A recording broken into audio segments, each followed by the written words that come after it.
মুনিয়া কি বলে? ঘুমাসছে, ওকে ঘুমো দাও। তাহলে ও কি ব্রেকফাস্ট করছে? কি খাওয়াইছো? ভাত আর মাংস। ও মা, সকালবেলায় ভাত মাংস খেয়েছে?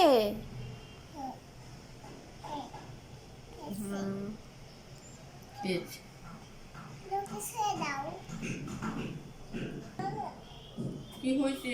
খিদে লাগছে বলো।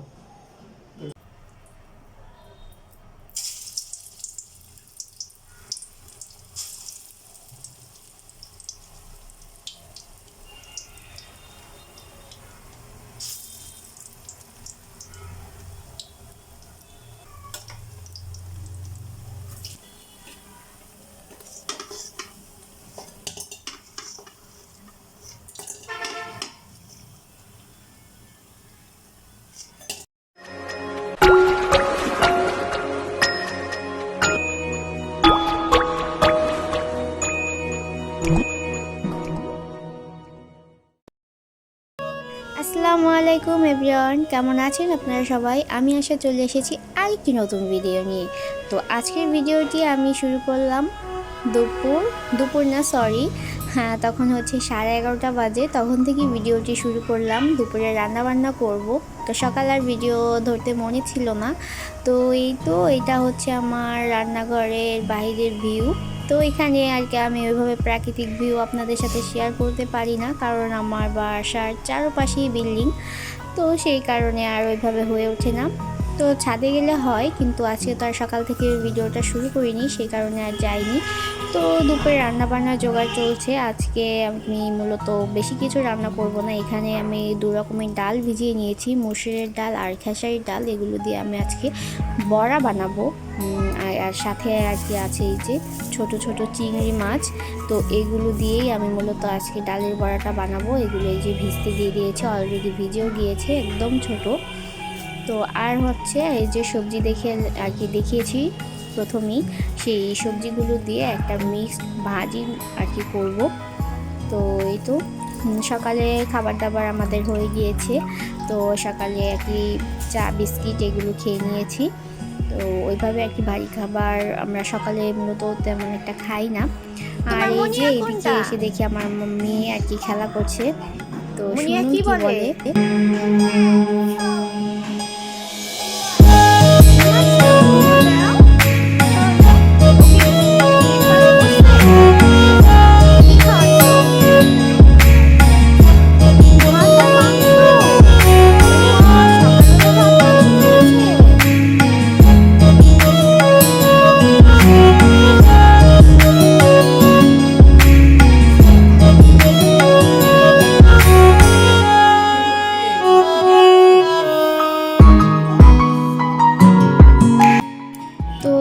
এই তো মেয়ের সাথে একটু কথাবার্তা বলে দুষ্টুমি করে চলে আসলাম রান্না বান্না করতে। বাই দ্য ওয়ে আমার শাশুড়ি কিন্তু চলে এসেছে। তো এখন মেয়ে খেলার সাথেও পেয়ে গিয়েছে, ওইদিকে আর আমাকে টেনশন করতে হয় না। তো এই তো এদিকে আমি ভাজিটা বসিয়ে দেবো। তো একদম সিম্পল একটা ভাজি করব, শুধুমাত্র পেঁয়াজ মরিচ আর সামান্য একটু হলুদ আর লবণ দিয়ে চড়িয়ে দিব, হয়ে যাবে। এই যে আমি সব কেটে ধুয়ে বেছে নিয়েছি, এখন আমি ভাজিটা করে নিব। তো এই ভাজিটা খেতে আমার ভীষণই ভালো লাগে, কারণ আর কি অনেক রকমের সবজি দিয়ে আর কি ভাজি। তো আমরা কিন্তু এই অনেক রকম সবজি দেখে সবজিও রান্না করি। তো একদিন আপনাদের সাথে শেয়ার করব ইনশাল্লাহ। তো এই তো আমি চুলায় অলরেডি আর কি পেঁয়াজ মরিচ, চুলায় না বলছি, আজকে কথাবার্তা যেন কেন বারবার আর কি ভুল হয়ে যাচ্ছে। তো যাই হোক, এই যে ভাজিটা আমি অলরেডি চড়িয়ে দিয়েছি। তো এখানে আমি বেশি কিছুই দিব না, বললামই তো, পেঁয়াজ মরিচ সামান্য পরিমাণে হলুদ আর পরিমাণ মতো লবণ দিয়ে আর কি ভাজিটা করে নিব। তো ঠিক আছে, ভিডিওটি দেখতে থাকুন আর এনজয় করুন।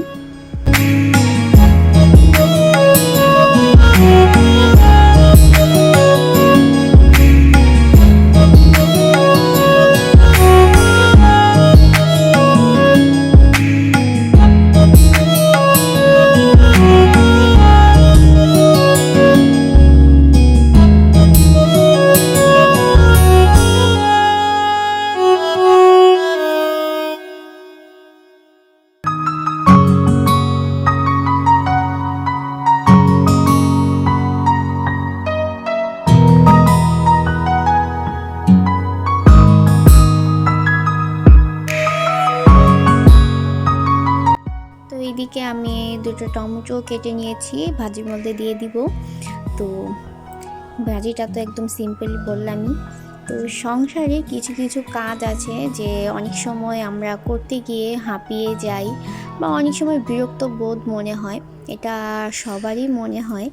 তো যখন কাজটা আমি মন থেকে ভালোবেসে করব, তখন কিন্তু কাজগুলো আর আমাদের কাছে অতটা কষ্টের মনে হবে না। কারণ প্রতিটা কাজই কিন্তু কষ্ট ছাড়া কোনো কাজ সম্পূর্ণ হয় না। তো এই যে আমি আপনাদের মাঝে যে ভিডিওগুলো শেয়ার করি, এই ভিডিওগুলো করতেও কিন্তু আমার অনেক পরিমাণে কষ্ট হয়ে যায়। কারণ যখন একটা ভিডিও আমি করি, সেই ভিডিওটা করতে গেলে আমাকে সব কিছু আগে থেকে প্রিপারেশন নিতে হয়, তারপর সেই ভিডিওগুলো এডিট করা, তারপর আপনাদের সাথে শেয়ার করা।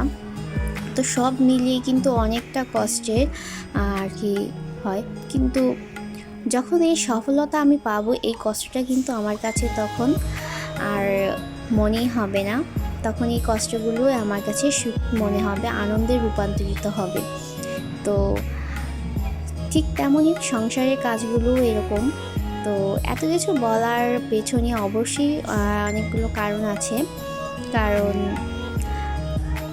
কথা বলতে বলতে আমি আরেকটা রুমও পরিষ্কার করে এসেছি। তো ওই রুমে মশারিটা উঠাইনি, কারণ আমার হাজব্যান্ড যেহেতু নাইট ডিউটি করে এসেছে, তো ও আবার উঠেছিল এর মাঝে। তো তখনই আবার বিছনার একটু ঝেড়ে নিয়েছিলাম।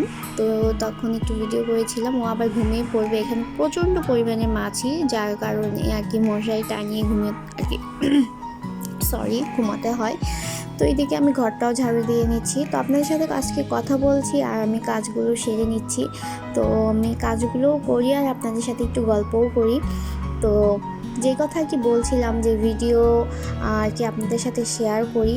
তো আমি যখন ভিডিও শেয়ার করি, আমি একটা জিনিসই সবসময় মাথায় চিন্তা রাখি যে হ্যাঁ, আমি ভিডিও ছাড়ছি, কিন্তু আমার ভিডিও দেখার মতো কেউ থাকবে না। কারণ আমাকে কেউ চিনে না, জানে না, কেনই বা আমার ভিডিও দেখবে, সেই আশাটুকুও আমি করি না। কিন্তু যারা দেখেন, তার মাঝ থেকেও যে না চিনে না জেনে, তো তাদেরকে কিন্তু আমি ধন্যবাদ দিয়ে ছোট করতে চাই না। তবে তাদের প্রতি আমার অনেক অনেক ভালোবাসা আর শ্রদ্ধা রইল। তো যাই হোক, এইদিকে আমি কাজগুলো সেরে নিচ্ছি। তো আজকের ভিডিওতে আপনারা আউট সাউন্ড শুনতে পারবেন, কারণ আমি যেহেতু দিনের বেলা ভয়েস দিচ্ছি। তো দিনের ভয়েস দিলে এই একটা প্রবলেম হয়, আউট সাউন্ডটা একটু বেশি আসে। তো রাত্রে দিলে একটু কম আসে তুলনামূলক। কারণ রাত্রে আমি সময় করে উঠতে পারছি না, এই কারণে আর দিতে পারছি না। কারণ আমার মেয়ে ইদানিং যাবৎ ঘুমাতে অনেকটা লেট করে ফেলে, সেই কারণে আমার রাত্রেবেলা ভয়েস দেওয়া হয়ে ওঠে না। তো এই যে আমি ঘরটা ঝাড়ু দিয়ে নিলাম, এখন চলুন ঘরটা মুছে নিই। কারণ এখানে এত পরিমাণে ধুলা, একদিন যদি ঘর না মুছি তো আর রক্ষা নেই, তো মুছতেই হয়। তো এই যে কাজগুলো আমি আপনাদের সাথে শেয়ার করছি, এগুলো আমার প্রতিদিনের কাজ, এখানে নতুন কোনো কিছু নাই। তো আমার মূলত সারাদিন তো বাসায় এই ঘরের টুকটাকি কাজ, রান্না বান্না, খাওয়া দাওয়া। তো আমি আর ওইরকমভাবে বাহিরেও যাই না, তাই আপনাদের সাথে ওইভাবে ভিডিও আমার শেয়ার করা হয় না। তো বাহিরে গেলে তখন বাহিরের ভিডিও আপনাদের সাথে শেয়ার করি। আমার হাজব্যান্ড ওইভাবে সময় সুযোগ করে উঠতে পারে না, তো সে কারণে আর যাওয়া হয়ে ওঠে না। তো আমার বাসায় যতটুকু করি, যেভাবে থাকি, সেইটাই আপনাদের সাথে শেয়ার করি। আশা করি আমার ভিডিওটি আপনাদের ভালো লাগবে। যদি ভালো লেগে থাকে, তাহলে যারা এখনও পর্যন্ত আমার ভিডিওটি দেখছেন, তাদেরকে অসংখ্য ধন্যবাদ। আর যারা নতুন এসেছেন আমার চ্যানেলে, আজ প্রথমেই দেখছেন, যদি ভালো লেগে থাকে তাহলে একটা লাইক কমেন্ট করে দিবেন, আর বেশি ভালো লাগলে একটা সাবস্ক্রাইবও করে দিবেন। আর আমি একটা পেজ খুলেছি, যদি আপনারা আমাকে পেজে ফলো করতে চান, ডেসক্রিপশন বক্সে আমার পেজের লিঙ্ক দেওয়া থাকবে। আশা করি আপনারা একটু ঘুরে আসবেন, আর ভালো লাগলে পেজটি ফলো করে আসবেন। তো এইদিকে আমি আপনাদের সাথে কথা বলতে বলতে ঘরটা মুছে নিচ্ছি। তো আমার রুমগুলো তেমন একটা বড় না, খুব ছোট। তো যেই কারণে আমার অনেক কষ্ট করে জিনিসপত্র রাখতে হয়। কারণ আমার যেহেতু 2 রুমের আর কি একটা ফ্ল্যাট, তো ওইভাবে আর আমার মানুষ যেহেতু 3 জন, তো আমাদের ওরকম আর কি কষ্ট হয় না, মোটামুটি চলে যায়। আর আমার অত আর কি চিন্তা ভাবনাও নেই যে আমি এখানে অনেক জিনিসপত্র আর কি আমি ব্যবহার করব এইভাবে, কারণ আমরা তো আর এখানে স্থায়ী না, এখানে আমাদের ওইভাবে থাকাও আর কি ইচ্ছে নেই। তো যেই আর কি যেই কয়দিন আছি আমার হাজব্যান্ডের চাকরির সুবাদে। তো এই তো আমি এদিকে আপনাদের সাথে একটা জিনিস আজকে শেয়ার করব, সেটা হচ্ছে এই যে চিংড়ি মাছের বড়ার রেসিপি। তো আমি জানি সবাই আর কি বানাতে পারেন, তারপরও আমি আমার মতো করি, যেভাবে আর কি করি সেটাই আপনাদের সাথে জাস্ট একটু শেয়ার করছি। তো এই যে আমি ডাল ভিজিয়ে রেখেছিলাম, আপনারা আগেই দেখেছেন, এই ডালগুলো আমি বেটে নিয়েছি পাটায়। আর এখন আমি এই যে পেঁয়াজ মরিচ এগুলো আমি আর কি, মরিচটা মূলত আমি বেটে দিই, কিন্তু আজকে আমি বেটে দিইনি, কারণ আমার মেয়ে যেহেতু খাবে, কারণ এইভাবে দিলে মরিচটা বেছে ফেলে দিলে ও খেতে পারবে। তো আমার কাছে মনে হয় ব্লেন্ডার করার থেকে ডালটা একটু পাটায় বেটে নিলে ওইটার টেস্ট আরও বেশি ভালো হয়, যার কারণে আর যেহেতু অল্প পরিমাণে ছিল আমার বাড়তে অত একটা প্রবলেমও হয়নি। তো এই যে আমি এখন এখানে সব কিছু দিয়ে দিব, সামান্য হলুদ, মরিচ আর ধনিয়া আর কি গুঁড়া এগুলো দিয়ে দেবো, পরিমাণ মতো লবণ, আর সেই চিংড়ি মাছ বাটা তো দেখলেনি, ওইগুলো দিয়ে ভালো করে মিক্স করে নিব। তারপর আর কি একে একে করে ভেজে নেব। আর আদা রসুনের পেস্টও আমি এর মধ্যে দিয়েছি। তো ঠিক আছে, একে একে দেখতে থাকুন, আশা করি আপনাদের ভিডিওটি ভালো লাগবে।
ভাজা কমপ্লিট হয়ে গিয়েছে। খেতেও মাশাআল্লাহ খুব মজা হয়েছিল, আমরা খুব মজা করে খেয়েছি। আর আজকে আপনাদের সাথে যেহেতু অনেক কথা বলেছি, যদি কথার মাঝে কোনো ভুল ত্রুটি হয়ে থাকে অবশ্যই ক্ষমা দৃষ্টিতে দেখবেন। কারণ আমি যেহেতু এই প্রফেশনে আর কি নতুন, আমার কাছে আমি কয়েকটা ভিডিও ছেড়েছি অলরেডি, আমার নতুন বললেও ভুল হবে। 1 বছর আমার হয়ে গিয়েছে, তো তারপরও আমি ওইভাবে এখনও সব কিছু ভালোভাবে করে উঠতে পারি না, তো ভুল ত্রুটি হতেই পারে, প্লিজ আপনারা ক্ষমা দৃষ্টিতে দেখবেন। আর এখানে হচ্ছে বিকেলের জন্য আমার মেয়ের জন্য একটু, মেয়ে আর আমার শাশুড়ির জন্য একটু দুধ রেডি করে দেব হরলিক্স দিয়ে। আর এখানে হচ্ছে এই যে এগুলো হচ্ছে সমোচা, আমাদের বাড়িতে আমি যখন গিয়েছিলাম আমার মা এগুলো বানিয়ে ফ্রোজেন করে আমাকে দিয়ে দিয়েছে, আমরা আর কি বিকেলে নাস্তা হিসেবে আমরা খেতে পারি। তো মা মানিয়ে এরকম, তাই না? তো এই যে বিকেলে আমার জন্য একটু লাল চা করেছি, আর এখানে হচ্ছে দুটো সমোচা ভেজেছি, একটা আমার একটা আমার শাশুড়ি, আমার মেয়েকে একটা দিব না যেহেতু ভাজা পোড়া। আর এই যে মেয়ের জন্য দুধ, তো মেয়ে খেয়েছে ওখান থেকে একটু একটু। তো ভিডিওটি আজকে অনেকটা বড় হয়ে গিয়েছে, আশা করি আপনাদের ভালো লেগেছে। যদি ভালো লেগে থাকে আবারও বলে দিচ্ছি, একটা লাইক কমেন্ট শেয়ার অবশ্যই করে দেবেন এবং চ্যানেলটি সাবস্ক্রাইব করে দেবেন যারা এখনও করেনি, যারা করেছেন তাদেরকে অনেক অনেক ভালোবাসা। তো আজকের মতো ভিডিওটি আমার এই পর্যন্ত। আর আমার মেয়ে শেষে কী করে একটু দেখুন।